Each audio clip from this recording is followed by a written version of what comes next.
Cette émission est une production de la télévision régionale des Moulins.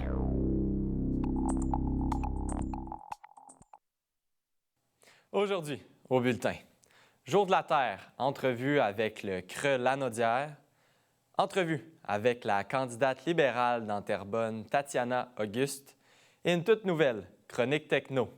Je suis Charles Lantier et bienvenue à votre bulletin d'actualité régionale.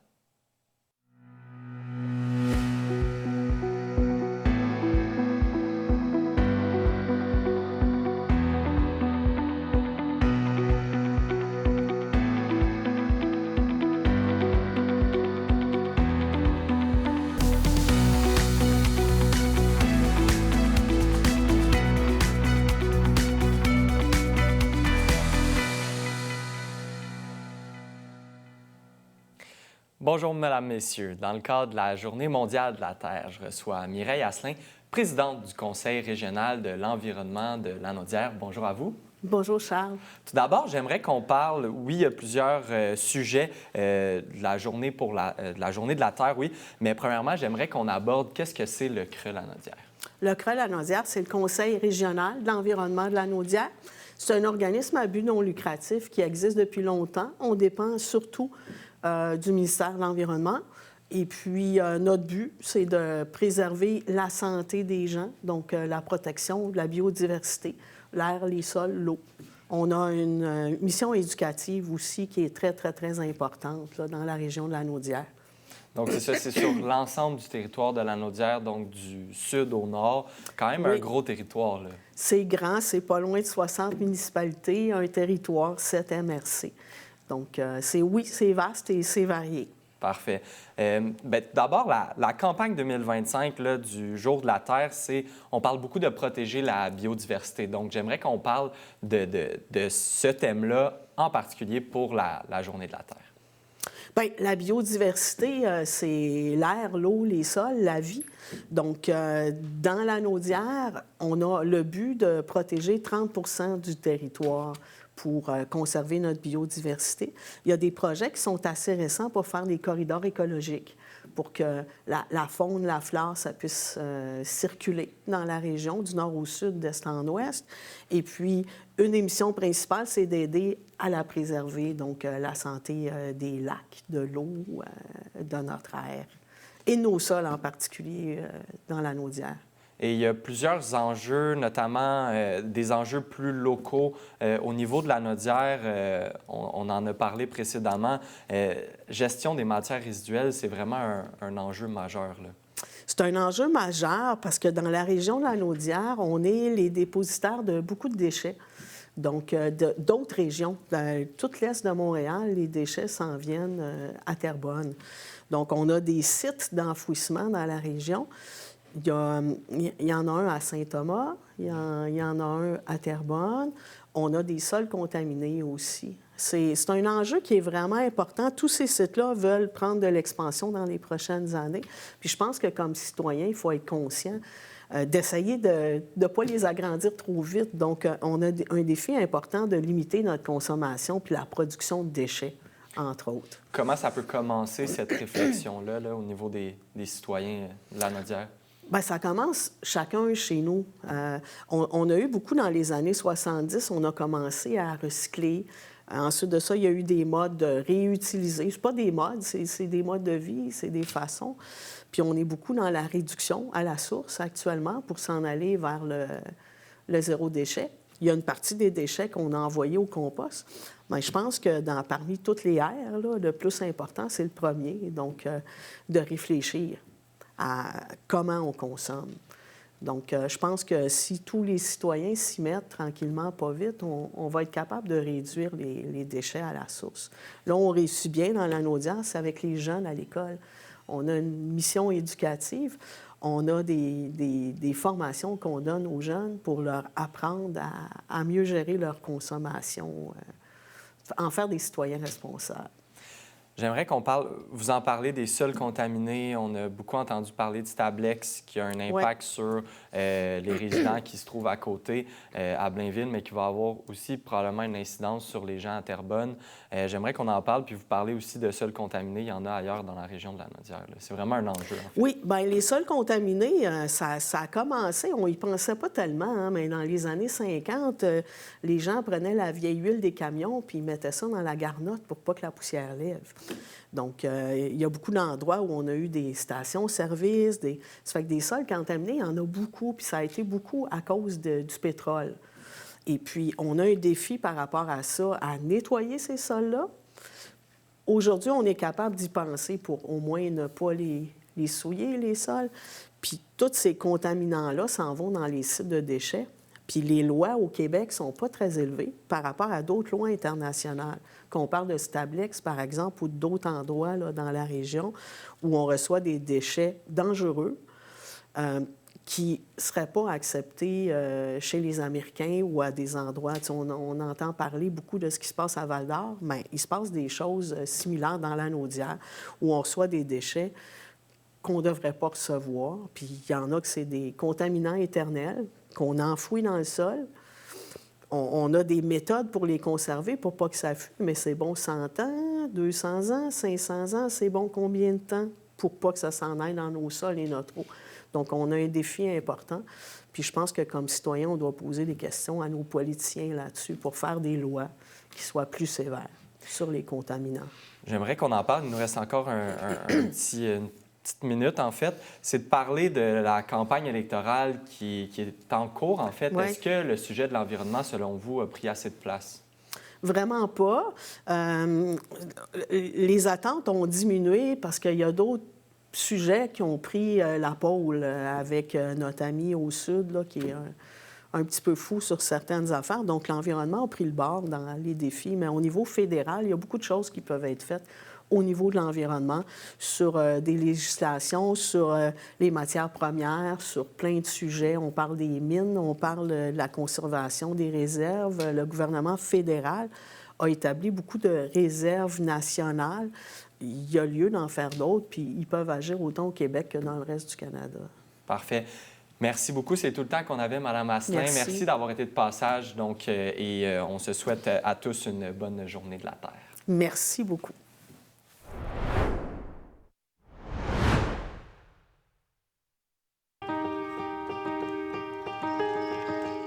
Je suis une vainqueur. Je suis un vainqueur. Je suis une vainqueur.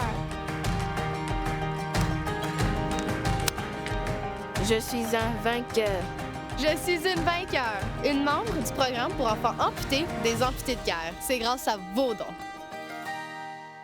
Salut tout le monde! Ici Daniel Grenier pour vous parler des télévisions communautaires autonomes. Et si ce médium n'était pas là, voici à quoi ressemblerait mon message. Ça aurait pu être beaucoup plus triste si j'avais rajouté cette petite chanson triste.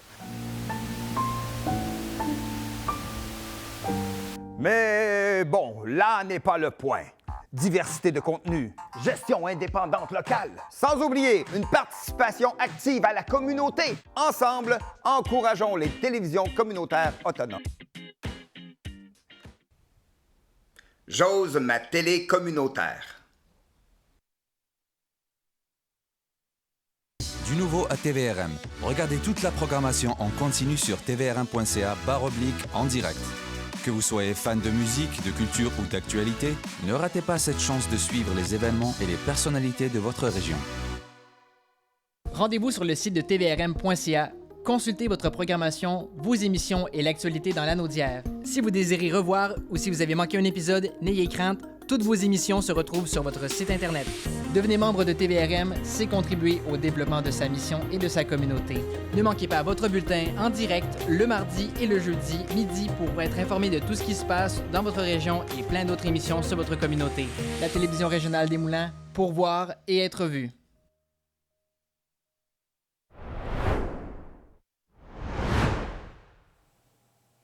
Dans le cadre de la campagne électorale en cours, j'ai pu m'entretenir avec la candidate du Parti libéral dans Terrebonne, Tatiana Auguste, afin de parler de sa vision et de son approche dans cette campagne. Voici l'entrevue. J'ai été conseillère en commerce électronique pour la Fédération des chambres des commerces du Québec. J'ai aussi travaillé dans un bureau de circonscription pour la Chambre des communes du Canada. Puis aussi, j'ai de l'expérience au niveau communautaire. J'ai fait partie d'un conseil jeunesse qui avait pour but d'amener les enjeux jeunesse aux gens dans le monde politique. Ensuite, j'ai été sur le conseil d'administration d'une télévision communautaire, donc ce qui fait que j'ai beaucoup d'expérience. Ensuite, ce qui m'amène en politique, c'est que je pense qu'en ce moment, ce qu'on voit, c'est pas terrifiant, mais ça fait peur un peu. Puis je pense que c'est le moment ou jamais. J'ai décidé que si quelque chose me faisait peur, donc il fallait que j'y aille, il fallait que je sois à la table des décisions pour dire, OK, comment est-ce qu'on fait pour être rassuré?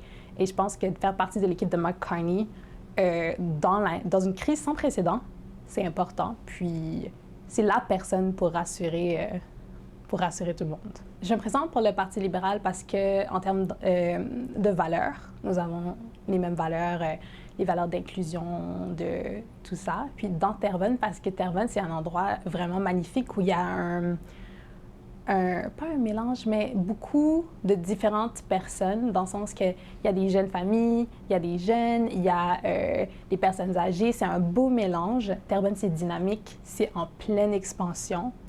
Donc, j'ai de la famille qui habite, puis c'est toujours un endroit que j'ai beaucoup aimé. Et je me suis dit que dans Terrebonne, c'est vraiment l'endroit parfait avec les enjeux jeunesse qu'il faut, les enjeux d'infrastructure qu'il faut. Puis tout ça, je pense que c'était comme l'endroit parfait pour moi. Ce qui est primordial de ce que je vois sur le terrain, de ce qu'on a discuté avec le maire, c'est vraiment les enjeux de transport. Beaucoup trop de trafic. Il faut investir dans les transports actifs. Super important. Les enjeux de logement. Les logements sont trop chers. Il n'y a pas assez de logements pour l'expansion que Terrebonne prend. Et aussi les enjeux de la guerre tarifaire avec les États-Unis.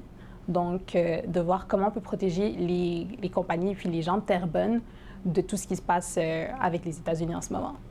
En ce moment, la campagne, c'est vraiment de faire du porte-à-porte, d'aller dans les endroits publics, de parler aux gens, de parler de de leurs enjeux à eux. Puis, comme je vous ai dit, ce qui ressortait, c'était vraiment le logement, les enjeux de transport et tout ça. Nous, on peut dire notre stratégie, c'est vraiment d'aller sur le terrain, d'aller à la rencontre des gens, de les écouter. Je suis en mode écoute en ce moment. Puis ensuite, de voir comment, éventuellement, je pourrais collaborer avec les différents paliers pour pouvoir, si possible, collaborer avec eux pour pouvoir faire changer les choses. Puis je pense que c'est important pour pouvoir faire avancer les choses pour les gens de Terrebonne, que Terrebonne soit enfin à la table des décisions, que Terrebonne soit représentée, qu'il y ait quelqu'un qui dise « Ah, à Terrebonne, voici nos enjeux. Qu'est-ce que vous pouvez faire pour nous? » Pour le reste de la campagne, nous allons continuer à aller à la rencontre des gens, continuer à les écouter, faire du porte-à-porte, les appeler au téléphone, puis aussi de continuer à parler aux leaders communautaires et de voir comment nous pouvons amener leurs enjeux possiblement à Ottawa. Je vais lancer comme message aux gens que c'est important d'aller voter. Vous pouvez tout de suite aller voter. Peu importe le parti pour lequel vous votez, c'est important pour moi que les gens de Terrebonne fassent entendre leur voix.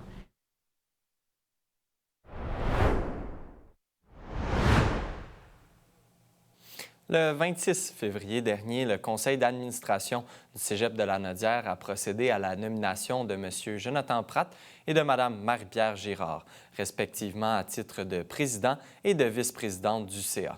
M. Pratt est d'ailleurs directeur général du Regroupement québécois des maladies orphelines. Pour sa part, Marie-Pierre Girard œuvre dans la recherche et l'innovation au Centre d'expertise sur la maltraitance du Centre jeunesse de Montréal Institut universitaire.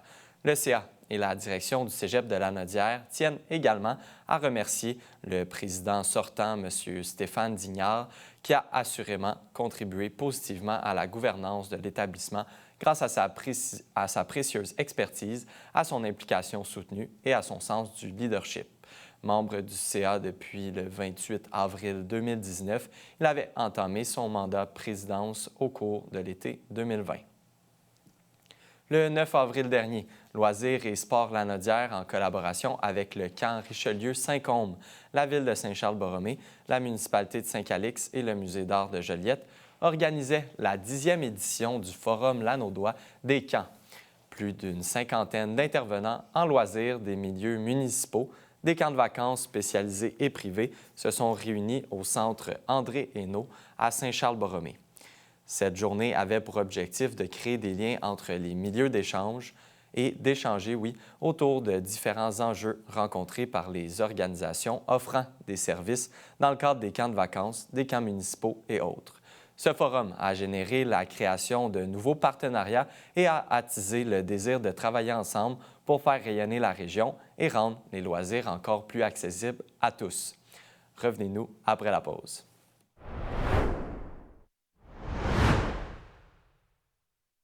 Bonjour, je m'appelle Megan. J'adore la natation, la gymnastique et la bicyclette. Parfois, je dois faire les choses différemment. C'est l'association des amputés de guerre qui me donne les prothèses dont j'ai besoin pour faire mes activités préférées. Tout ça est possible grâce à la générosité du public. En donnant aux amputés de guerre, vous aidez les enfants amputés comme moi. Merci!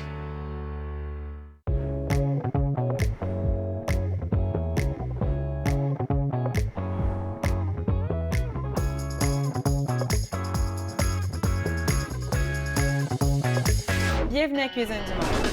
Oui, c'est exact. Je comprends. Je dois dire que c'est très piquant. Ça bouge sur le table. Parce que la cuisine, c'est le patage. Oui. C'est vraiment très, très bon. Bon appétit.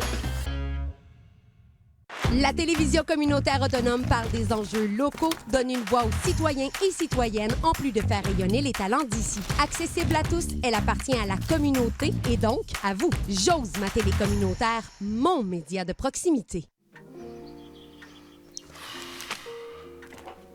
Bon dimanche tout le monde et bienvenue à votre rendez-vous dominical, votre télé bingo. Bingo! Du nouveau à TVRM. Regardez toute la programmation en continu sur tvrm.ca/en direct.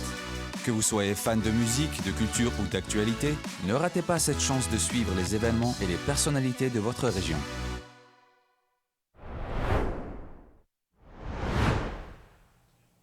C'est avec enthousiasme que les élus de la MRC de Montcalm ont officialisé le renouvellement du partenariat avec Arbre-Essence le 9 avril dernier en présence de M. Kevin Girard, représentant de l'entreprise spécialisée dans la récupération des retailles de cèdre.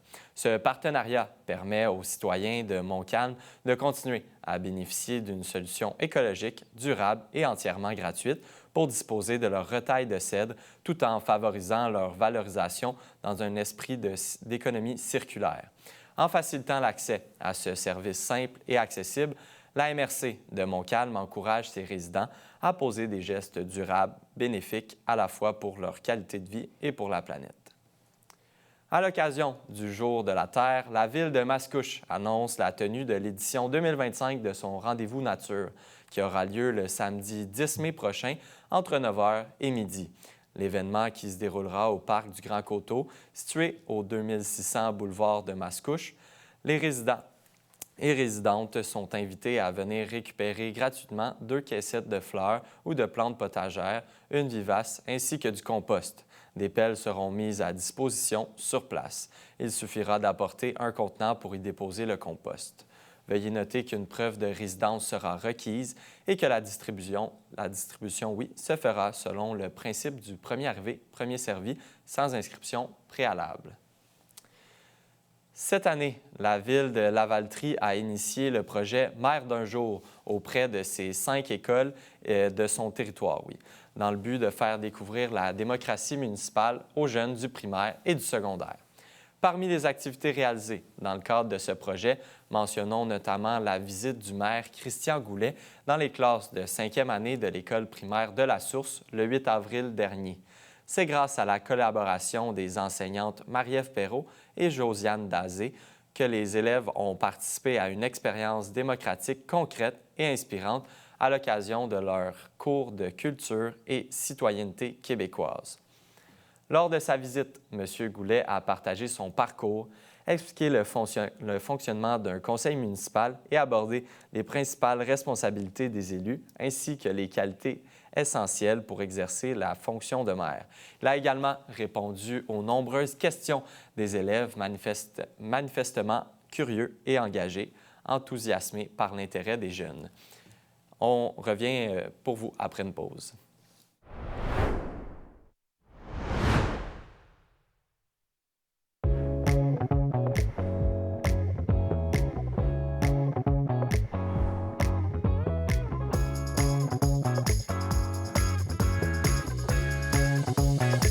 Bienvenue à Cuisine du Monde.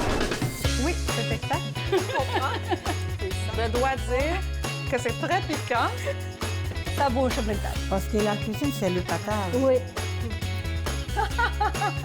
C'est vraiment très, très bon. Bon appétit. Bonjour, je m'appelle Jeanne.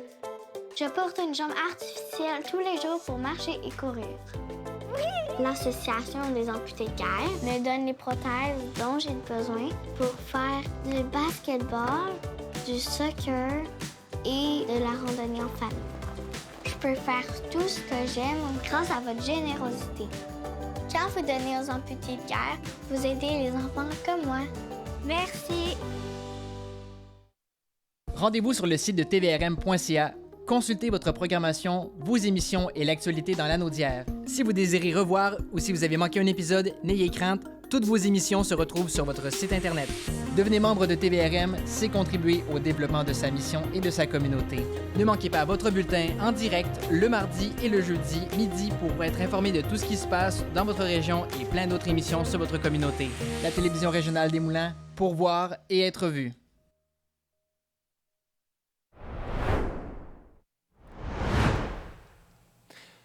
Cette semaine, nous avons le plaisir de vous présenter une toute nouvelle chronique techno que nous avons enregistrée ces derniers jours. Je vous invite à l'écouter. Nouveauté à l'émission aujourd'hui, alors que nous vous présentons une toute nouvelle chronique techno. J'ai le plaisir d'accueillir en studio Audrey Schenck pour la chronique d'aujourd'hui. Bonjour Audrey. Bonjour Charles. D'abord, aujourd'hui, on va aborder le sujet de l'intelligence artificielle. J'aimerais ça qu'on commence en parlant un petit peu de c'est quoi l'intelligence artificielle. Absolument. Bien, c'est un sujet qui est super d'actualité puis qui est très chaud aussi. Fait que, dans le fond, l'intelligence artificielle, c'est un peu comme une simulation du comportement humain. Fait qu'on parle du raisonnement, de la prise de décision. Puis c'est sûr qu'actuellement, on ne peut pas dire que l'intelligence artificielle a des émotions, mais elle est quand même très bien en mesure, là, selon le produit qu'on choisit, de simuler ça également. Et là, il y a plusieurs ancêtres de l'IA, mais il y a plusieurs aussi intelligences artificielles qui existent présentement. J'aimerais qu'on parle de ceux qui existent présentement, mais aussi de ceux qui ont été comme les prédécesseurs un peu dans le passé. Oui, bien, si on parle de la situation actuelle, là, souvent, les intelligences qu'on va entendre le plus parler, dernièrement, Google Gemini. On a également ChatGPT, puis on a Microsoft Copilot. Puis, fait intéressant qu'on considère peut-être pas, c'est que Microsoft détient 49 % des parts de ChatGPT. Donc, des fois, les gens ils disent « Ah, un tel est meilleur ou un tel est meilleur ». Ces mondes-là finissent de toute façon par se croiser, là. Donc, tout s'entrecoupe un peu. Absolument. OK, parfait. Comment on peut utiliser pour monsieur, madame, tout le monde l'intelligence artificielle, en fait? Il y a tellement de choses qu'on peut faire. C'est incroyable. Encore faut-il l'utiliser à bon escient. Pour les gens à la maison, souvent, on peut parler de petits courriels de base, genre envoyer un souhait à quelqu'un si on n'est pas très bon ou bonne pour formuler nos émotions. On peut générer des images. Fait qu'encore là, si on fait une carte de souhait ou on va envoyer un petit coucou à quelqu'un, on peut faire générer des images, puis parfois extrêmement réalistiques aussi. On peut également faire parler l'intelligence artificielle, puis même avoir des communications avec elle. Si je prends l'exemple de mon conjoint, des fois, bien, quand on est rendu le soir dans le lit, il y a moi, l'intelligence artificielle et mon conjoint, puis on permet d'avoir des discussions, là, soit au niveau personnel ou par rapport à nos situations de travail. Puis cette intelligence-là, des fois, va nous amener des points de vue auxquels on n'aurait pas pensé. Et il y a aussi un moyen professionnel de l'utiliser, là, notamment pour rédaction de courriel, etc. Oui, puis selon l'intelligence artificielle qu'on utilise aussi, notamment comme avec Microsoft Copilot, l'avantage de ça, c'est que ça va aller parler à tout notre environnement Microsoft. Donc, si j'ai besoin que mon courriel y ait un lien avec un document que j'ai quelque part sur le nuage, bien, j'ai même pas à aller chercher ce document-là. L'intelligence artificielle va le faire pour moi. Moi, de comment je l'utilise de façon professionnelle, ça n'arrive pas souvent, mais quand on a des situations, disons, plus corsées avec des clients, au lieu de tomber dans l'émotion puis de dire « t'es un ci » ou « t'es un ça », l'intelligence artificielle va venir rendre mon courriel un peu plus formel.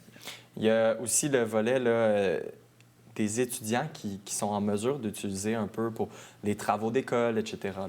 Oui, absolument. Il faut faire attention avec ça parce que comme n'importe quel outil, autant qu'on parle d'un tournevis ou qu'on parle d'un logiciel, il y a toujours deux côtés à une médaille. C'est pour ça que quand on parle de l'intelligence artificielle, on aime bien parler aussi de sécurité puis de quoi faire et de quoi ne pas faire. Oui, c'est ça. Le prochain point, c'est de savoir est-ce que c'est quelque chose de sécuritaire pour les gens d'utiliser l'IA? La réponse qu'on aime beaucoup dire en informatique, c'est « ça dépend ». C'est sûr que si on met... il y a certaines intelligences qui permettent notamment de soit nous vieillir ou nous embellir et tout ça, mais il faut comprendre que quand on met notre photo, après ça, elle peut être utilisée à n'importe quel escient. Puis notamment, c'est quelque chose qu'on dénote beaucoup. Il y a un phénomène qui s'appelle le deepfake en cybersécurité. Et donc, on pourrait, par exemple, avoir ta photo ou ta vidéo en train de dire des choses qui n'ont pas de sens puis qui pourraient nuire à ta réputation. Donc, c'est un pensez-y bien avant de mettre soit nos photos ou de l'information personnelle là, sur les intelligences artificielles. En terminant, qu'est-ce qui est important de retenir, Audrey, par rapport à l'intelligence artificielle? C'est un super bel outil. Ça peut sauver beaucoup de temps. Il ne faut pas penser que ça va remplacer l'humain derrière tout ça. Dans le fond, là, l'intelligence artificielle, là, son but premier, c'est de venir enlever la portion qui n'a pas de valeur ajoutée dans notre travail ou dans notre quotidien.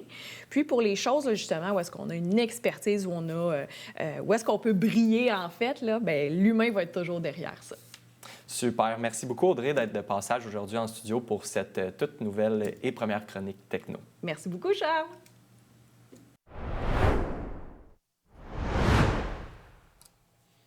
C'est ce qui conclut votre bulletin d'actualité régionale au nom de toute l'équipe. Merci d'avoir été des nôtres.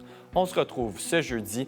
D'ici là, vous pouvez consulter le site Internet de TVRM ou encore notre chaîne YouTube afin de voir ou revoir nos émissions. Restez à l'antenne puisque c'est Fibre qui suit, animé par Pierre Berthiaume. À bientôt.